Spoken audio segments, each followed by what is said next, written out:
moi, Delphin, donc je suis designer et fan de football américain et donc je suis le porteur de projet. Alors, hier soir, on a été voir un match ici à Nantes et en discutant avec les fans, les joueurs, on a identifié deux problèmes. Donc déjà, le premier problème, c'est une présence médiatique inexistante. On n'en parle jamais, on n'en entend jamais parler ou presque jamais. Et le deuxième problème, c'est que en fait, ces passionnés ne se sentent pas du tout représentés. Ils n'ont pas de plateforme aujourd'hui sur lesquelles discuter, parler de ce sport, de leur passion en fait. Donc c'est vraiment deux problèmes qu'on entend beaucoup entendu. Donc pour ça, nous on souhaite vous proposer donc Football Plus 7, qui est un média communautaire de référence sur le football américain en France. Donc c'est un média qui existera grâce et avec sa communauté. Justement, cette communauté, c'est qui? Donc c'est déjà aujourd'hui 23 000 licenciés en France, pratiquant le football américain. 350 000 spectateurs qui ont regardé en France le Super Bowl un dimanche à 2h du matin. Donc, il faut être motivé. Et selon Facebook, potentiellement 2 millions de Français. Donc ça peut quand même potentiellement faire du monde. Et moi, j'y crois parce que c'est un sport spectaculaire. Justement, cette communauté est en forte augmentation, puisque la fédération enregistre plus de 25% d'augmentation tous les 5 ans. Et pareil, les spectateurs du Super Bowl ont augmenté de 150 000 en 8 ans. Donc comment on va toucher cette audience? C'est avec les réseaux sociaux. Donc notre produit, c'est vraiment une présence native sur les réseaux sociaux, en visant Facebook, YouTube, Twitter et Instagram. Donc par exemple, sur Instagram, on présentera surtout des contenus visuels, donc des photos spectaculaires et des contenus qui sont prêts pour discuter en fait, pour engager la conversation, donc des classements, des questions. Sur Twitter, on aura plus des contenus factuels, des sondages rapides, donc les scores qui tombent tous les week-ends, les transferts pendant la hors-saison. Sur YouTube, qu'on n'a pas ici, on aura des contenus plus longs, des reportages, des présentations de posts, de règles. Et sur Facebook, on centralisera tout ça, donc ce sera l'endroit vraiment communautaire où les personnes pourront discuter. Donc, nos atouts, déjà, c'est l'expertise que j'ai sur ce projet-là. Donc moi, je suis fan depuis quelques années. J'ai été joueur, je connais bien ce milieu-là, donc je peux répondre aux questionnements. C'est une information donc, qui sera exhaustive et centralisée, ce qui n'existe pas aujourd'hui, donc qui attirera la communauté. Et enfin, c'est une communauté proactive donc, qui est en demande d'informations, mais qui aussi en donne beaucoup. C'est-à-dire qu'aujourd'hui, je peux demander à des contacts de me remonter tous les scores d'une ligue, de me créer des événements, de me rapporter des photographies, des vidéos de ce qui se passe le dimanche, le samedi en match.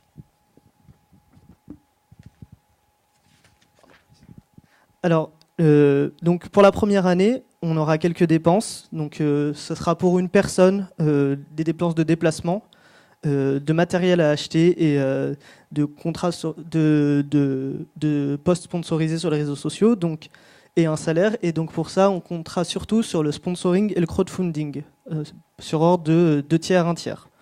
Donc pour les sponsors, on peut voir. Donc le crowdfunding, c'est les passionnés, et pour les sponsors, donc ce sera surtout les équipementiers et les magasins de sport. Voilà. Un mot pour conclure. Après, on souhaite se développer sur peut-être d'autres niches, grâce à l'expertise apportée sur le football américain.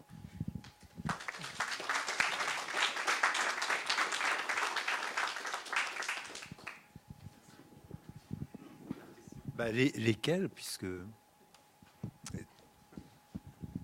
Alors, on pense surtout à d'autres sports émergents qui existent en France, le roller derby, par exemple, qui se développe fortement aujourd'hui. Ça peut être d'autres sports encore plus confidentiels comme le bike polo, donc le polo à vélo, ou même d'autres passions qui ne sont pas forcément des sports, mais qui sont très confidentielles et qui demandent qu'à exister médiatiquement.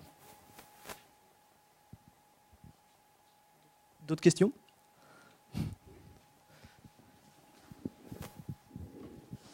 Est-ce que vous avez pu regarder l'existence d'autres médias sur un peu de médias de niche sur d'autres sports et regarder surtout leur modèle économique, parce que ce que vous nous présentez là, c'est pas un modèle économique. C'est un budget pour une première année avec du sponsoring, mais du coup derrière il n'y a pas de modèle économique à aujourd'hui. Donc est-ce que vous avez pu regarder un petit peu ce que pourraient faire d'autres médias de niche?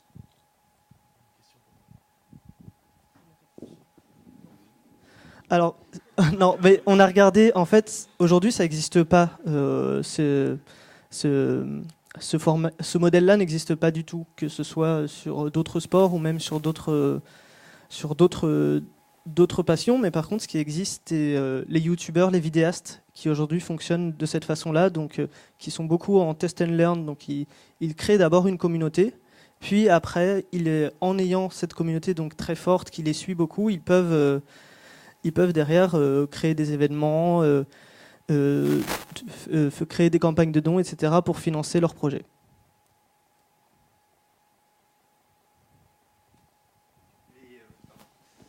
Vous parliez de vidéos sur YouTube, elles viennent d'où ces vidéos? Alors aujourd'hui, les clubs communiquent beaucoup, donc ils filment leurs matchs. Déjà, c'est pour la fédération, ils ont obligation à filmer leurs matchs et eux-mêmes donc sont proactifs sur la communication de leur activité. Et du coup, ces vidéos-là, pour avoir demandé justement hier soir en match, ils sont tout à fait partants pour les faire diffuser grâce à nous, par exemple, pour qu'il y ait plus de visibilité. Donc là-dessus, on compte vraiment sur la communauté pour avoir ces informations. Est-ce que vous avez des modèles en termes de sites existants ou de services aux États-Unis, des choses qui existent, qui vous inspirent ou sur lesquelles vous pouvez vous baser pour vous-même développer une solution innovante en termes de contenu ou en termes technologiques ou même en termes économiques? Alors, de façon technologique, il y a déjà tous les sites d'infos sportifs américains qui rassemblent beaucoup de statistiques, parce que c'est un sport de statistiques, qui rassemble les scores. Donc ça, c'est quelque chose sur lequel on peut s'appuyer. On a aussi les clubs américains qui communiquent beaucoup sur les réseaux sociaux. De la même manière, ils arrivent à engager leurs fans pour vendre des produits dérivés, pour vendre des tickets, etc. Donc là, c'est aussi quelque chose sur lequel on peut s'appuyer. C'est plutôt ton expertise à toi. Voilà, par rapport à ça. C'est différent aussi aux États-Unis. Le modèle économique de Brut, par exemple, ça serait un peu le même principe. Voilà. Non, mais tu peux expliquer peut-être. C'est un modèle qui se base sur les réseaux sociaux en fait, et nous c'est typiquement ce qu'on aimerait faire, c'est-à-dire qu'on n'a pas, au début on n'a pas envie de créer de site, et on aimerait d'abord donc fonctionner via les réseaux sociaux, comme il expliquait tout à l'heure avec les youtubeurs et les influenceurs. Comment vous allez développer des partenariats avec quelle stratégie en termes de marketing ou en termes de support pour centraliser soit leurs demandes ou développer avec eux des relations de partenariats commerciaux et pourquoi pas de solutions de contenu également pour qu'ils vous fournissent des contenus. Alors déjà, j'ai eu la chance pendant ce week-end de travailler avec ces deux messieurs qui sont journalistes reporters d'images et motion designers. Donc pour créer des contenus visuels sur YouTube, par exemple, on a les compétences pour avoir des beaux contenus. Donc par exemple, on pensait à des vidéos sur des techniques d'entraînement, etc. Donc faire en sorte de montrer la marque d'un équipementier. Des choses comme ça, en indiquant clairement cet équipementier nous aide pour produire ce contenu. Et voilà. Oui, du placement de produits, effectivement. La motivation, c'est ça pour Alors, déjà, si j'intégrerais NMCube, ce serait moi, tout seul, puisque ça va être compliqué de travailler à trois sur un projet comme celui-ci. Mais Moi, l'objectif, c'est derrière d'avoir un support sur le côté marketing, qui est compliqué à trouver, mais du coup, étant dans un incubateur, on est porté par d'autres équipes, des experts qui peuvent nous conseiller. Et puis, l'intérêt, c'est que je pense qu'on pourra essayer beaucoup de choses et avoir des retours rapides.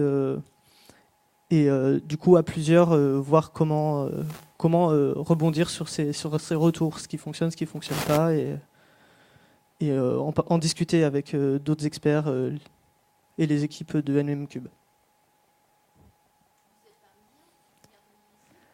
Alors, je suis parisien, pourquoi pas, je ne sais pas du tout de quoi l'avenir est fait, donc j'aime bien cette ville, donc il n'y a pas de souci là-dessus.